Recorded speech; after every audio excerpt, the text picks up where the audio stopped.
Okay, so something pretty big seems to be shifting in the Middle East. You can sort of feel it, right? A real change. Yeah, well, And President Trump's visit to Riyadh, May 13th, that seems to be bringing a lot of it into focus. that's right. Yeah, we've gathered quite a bit of material here, different sources, and they all point towards a noticeable recalibration, a real shift in U.S. strategy. This visit feels like a key moment. Exactly. So for this deep dive, we're looking at this analysis piece, analysis of President Donald Trump's visit to Riyadh, a shift in U.S. Middle East policy. Good title.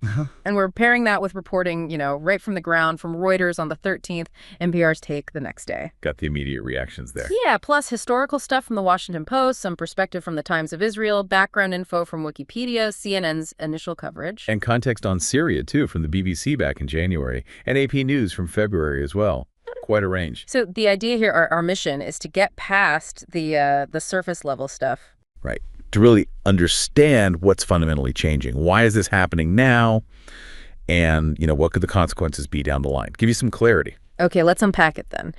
The first thing that jumps out is this big picture shift. It feels quite different from before. Can you break that down a bit? Yeah, it's striking. If you look back, compared to the Obama administration, remember 2009, his trips to Ankara, Cairo? Right. The focus then was very much on supporting, what they called reformist political Islam, pushing democracy. The idea was that democratic change would bring long-term stability. And that seemed to put countries like Turkey and Qatar more in the spotlight then. Exactly. They were seen as key partners in that vision. But this analysis we have, it shows President Trump's 2025 Riyadh visit prioritizing something very different. Okay. It's explicitly stability over politics. That's the phrase used. And you see it immediately in the sheer size of the deals signed. Yeah, the numbers are pretty staggering. They really are. Reuters reported, $600 billion in agreements? And get this, $142 billion of that is arms deals. That really tells you something. It certainly does. It underscores the new foundation, economic cooperation, security cooperation, focusing on the established powers. And like NPR pointed out, the meeting with Crown Prince Mohammed bin Salman, plus announcing the lifting of sanctions on Syria. Those were major signals. Okay, so Saudi Arabia is clearly moving to the center stage in this new approach. What's behind that? What's driving it from their side? Well, a huge piece of this, connecting the dots, is Saudi Arabia's Vision 2030. Right, we hear a lot about that. It's their massive plan to, change their economy, move away from just oil. Become a hub for technology tourism. Think NOM, the Futuristic City, or the Red Sea Global Projects. Wikipedia has good overviews of those. The analysis mentions specific examples, too, like Grand Craft's Shaber Hotel, Astro Labs. Yeah. These show international buy-in. So it's a real diversification effort, not just oil talk. Not at all. And this economic transformation, it seems to align perfectly with this strengthening U.S.-Saudi relationship. The huge deals from Trump's visit, Saudi sovereign funds investing big in the U.S., it positions the kingdom as a major economic force. And maybe a counterweight to China, the Belt and Road. That seems to be part of the thinking, yes. A significant counterweight. And then you add the military aspect. A $142 billion arms deal, that's not small change. Exactly. Bolstering their military capability like that really cements them as the kind of regional security anchor. And like CNN reported, that implicitly challenges China's own Silk Road plans in the Middle East. Right. Plus, you had Trump speaking positively about his relationship with MBS and Saudi Arabia deciding not to join the BRICS group. Yeah. It all points to a tighter alignment, especially concerning China. Okay, so if Saudi Arabia is the anchor, what are the ripples? What are the regional realignments we're seeing? Maybe start with Syria. Syria is. Well, it's incredibly complex and potentially transformative based on these sources. NPR reported the U.S. lifting sanctions, recognizing Ahmed al-Shara as interim president. Which is huge, considering Assad fell back in December, as the BBC reported. It's a massive policy shift. The goal seems to be integrating Syria into a Gulf-led economic system, kind of like Egypt after Camp David, maybe. Interesting parallel. The idea is Saudi investment floods in for reconstruction, and crucially, that reduces Iran's influence there. But, and this is important, analysts we're reading warn, don't count Iran out. Or jihadist groups. There's a risk they could surge back if things don't stabilize properly. That sounds like a very fine line to walk. Very fragile. What about Turkey? They seemed more like an ideological leader under Obama.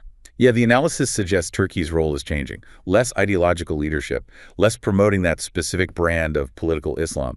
Now it's more about being a pragmatic partner, focused on economic cooperation within this new Saudi-U.S. setup. Investment Islam, maybe? That's actually a good way to put it, yeah. Investment Islam, where the deals and partnerships come first. Okay. And Qatar, Yeah. other big player previously. Qatar is facing a bit of a challenge, it seems. Yeah.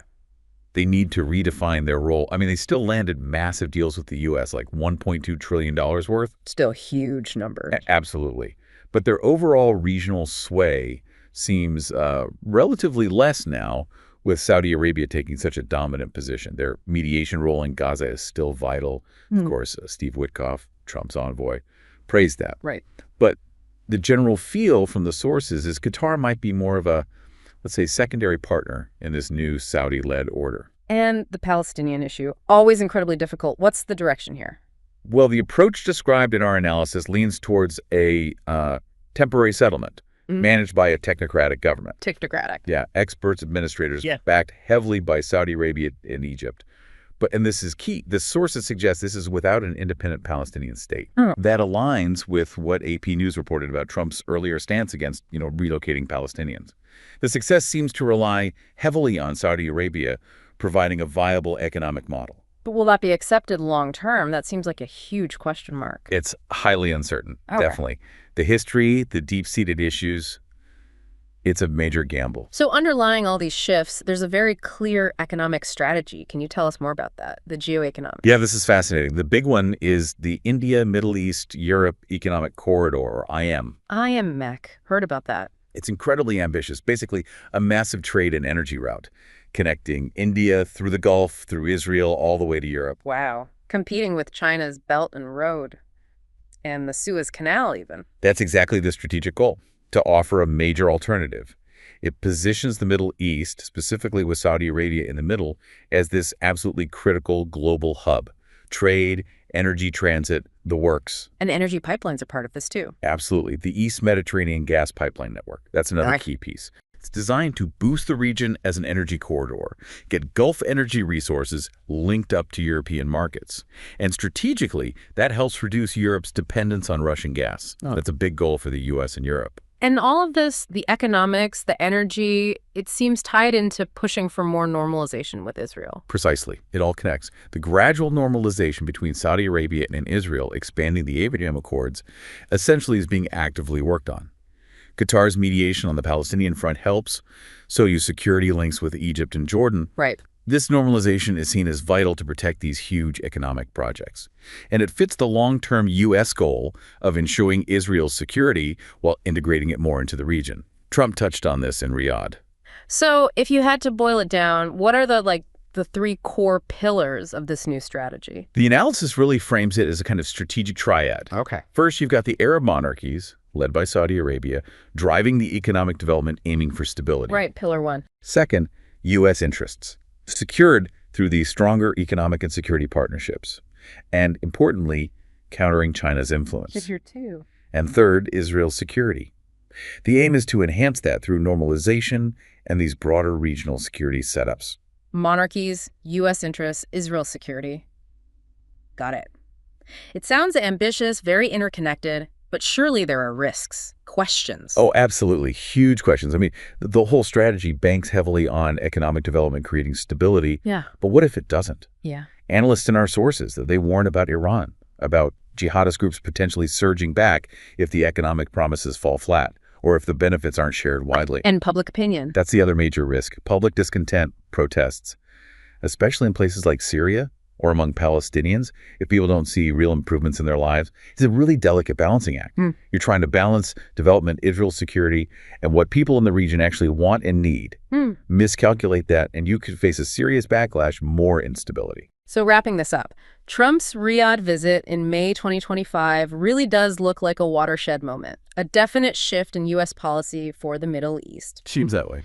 The focus is off political reform, squarely onto economic development, stability, with Saudi Arabia right at the forefront. Yeah. And we've touched on the knock-on effects, Syria's potential reintegration, Turkey and Qatar finding new roles, that controversial plan for the Palestinians, and these massive geoeconomic projects like IM, all tied into normalization with Israel. Exactly. It's built on that triad. Arab monarchies driving development, U.S. securing interests in countering China, and Israel's security addressed through integration. That's the blueprint, it seems. But as you said, huge questions remain. Will it actually bring long-term stability? Will the economic benefits reach the people who need them? And maybe the biggest question, how does this reshape the global power struggle, particularly with China in such a vital part of the world? Definitely a lot for you, the listener, to think about. Thanks for joining us for this deep dive.